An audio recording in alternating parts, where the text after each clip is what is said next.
Imagine this. You're sitting in a history class and suddenly your teacher drops a fact that sounds shocking. People in the Middle Ages used expensive spices to cover the taste of rotten meat. Sounds crazy, right? It's the kind of line that makes you think medieval folks were surviving on whatever scraps they had. But here's the twist. It's completely false. This myth has been repeated in classrooms, documentaries, and even textbooks for decades. It became so widespread that hardly anyone ever questioned it. But really, does it even make sense? Why would people spend a fortune on rare spices just to eat spoiled meat? That's like buying a Ferrari to park it in your backyard and never drive it. The truth is very different. Medieval people weren't barely hanging on to life. They had advanced food preservation techniques that could put some modern methods to shame. In fact, many of their techniques are still used in artisanal food production today. So in this video, we're going to break down this myth step by step. We'll uncover how food was really preserved in medieval times, why spices were actually so valuable, and why this strange idea has survived for so long. By the end, you'll never look at medieval food culture the same way again. So, how did this myth even start? Like many stories from history, it began with a small misunderstanding that snowballed into a massive misconception.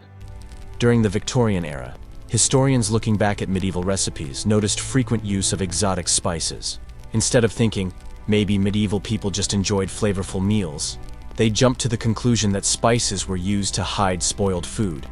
You don't hear this in school, but those Victorian historians carried a superiority complex. They thought the Middle Ages were a dark, dirty, and primitive time. In their view, people of the past couldn't possibly have refined tastes, so they must have been desperate enough to eat meat gone bad. By the early 20th century, this myth made its way into textbooks and popular culture. Hollywood also grabbed it, portraying medieval banquets with people gnawing on suspiciously spoiled meat drowned in spices. And the worst part? These scholars completely ignored medieval records that clearly showed detailed food regulations. In many towns, food inspectors checked markets, tossing out anything spoiled. Butchers faced strict penalties, fines, or even public humiliation if they tried to sell bad meat. In fact, some medieval cities had stricter food safety rules than we follow today. And yet, despite all this, the myth refuses to die. It's been told so often that many still believe it, even though historians have thoroughly debunked it.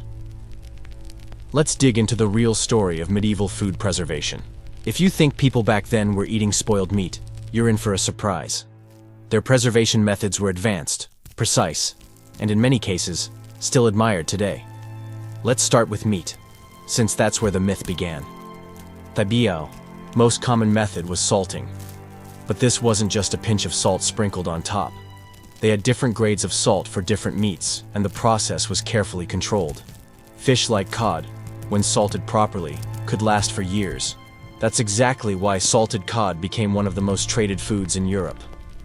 Another major technique was smoking. Medieval smokehouses weren't just about preservation. They were about flavor artistry.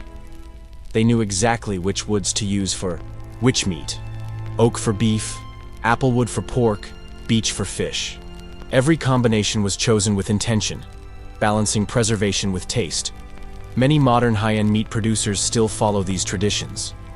Then there's confit, a method where meat was cooked slowly in its own fat and stored completely submerged, creating an airtight seal. Not only did this preserve the food for months, but it also enhanced its flavor. This wasn't desperation. This was culinary genius. Vegetables and fruits had their own preservation toolkit. Drying was common, but honey and sugar preservation was also popular. Monasteries, for instance, experimented with recipes that would eventually evolve into jams and preserves. And here's one of the most fascinating aspects: natural refrigeration. In colder regions, people cut massive blocks of ice from frozen lakes in winter and stored them in specially designed ice houses. These structures had insulation and drainage systems so effective that the ice could last well into summer. Some estates even built underground chambers engineered to circulate cool air, keeping food fresh longer. Entire castles and monasteries often had dedicated storage rooms for different types of foods, each tailored to specific temperature and humidity needs. This wasn't trial and error. This was knowledge accumulated over centuries. Now think about this. Would anyone even survive eating rotten meat, no matter how much spice you threw on it? The answer is no. Food poisoning has always been deadly, and medieval people understood that. In fact, many communities had access to fresher meat than a lot of us do today. Most people lived close to where animals were raised and slaughtered. Instead of factory-processed meat traveling hundreds of miles in plastic, medieval people often bought or butchered animals locally. The slaughtering process itself was highly organized. Butchers practiced a nose-to-tail approach. Every part of the animal was used. The wealthy took the prime cuts, but even poorer folks could buy organ meats and other nutritious parts. Leftovers were never left to rot. They were quickly turned into sausages, pâtés, or dried goods. And here's something you probably didn't expect. Medieval customers were picky. Market records show that people inspected meat closely and complained when it wasn't up to standard. Some towns had food quality checks that would make modern health inspectors look lazy.